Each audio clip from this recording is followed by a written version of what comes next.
Hello, good morning. I'm just getting here at the church, 180 Church, and I'm excited about what God is doing in this hour, in this season. It's Christmas time. And as many of you may know, that I pastor in Detroit, and because I pastor in Detroit, God holds me accountable. He holds everyone that worships in Detroit accountable to what happens in the city of Detroit. The Bible makes it very clear that my people perish because of a lack of knowledge, because they reject knowledge. God said he will reject them. And I don't want God to reject us because of our lack of knowledge.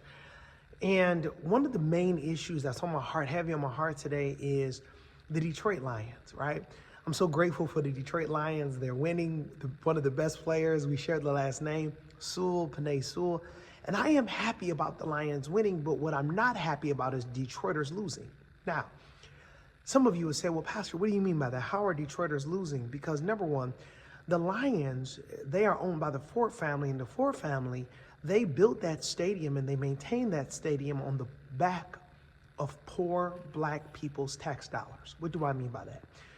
The money that you spend in Detroit as it pertains to your tax dollars, it was the Ford family in collaboration with the current mayor and the current administration and the city council that allowed that stadium to be built. Not only the Ford family, but the Ilitch family, and we know the Gilberts are involved. And when we look at LCA, right, it's not as if anybody in Detroit is benefiting.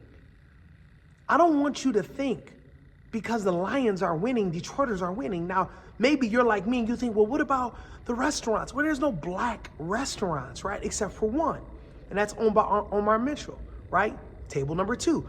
Well, let's go down to the Lions game today and let's see how many people go to table number 2.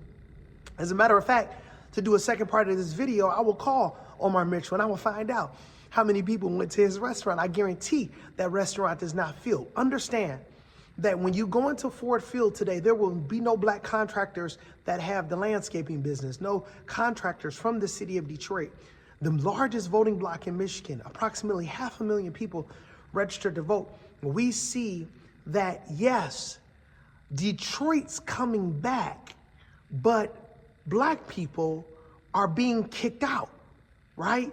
So people say all the time, well, Detroit's coming back. And I used to say that, right? You go downtown and you're like, wow, look at this. This is great. Lions are winning. Let me ask you a question. Do you know one black man, and I really, really want to talk to black men right now. Do you know one black man that lives in the city of Detroit proper, that is able today to drive to the Lions game with his family, pay for parking, pay for a ticket? And you know what I'm talking about, a nice ticket. I'm not talking about nosebleed seats, man. Y'all know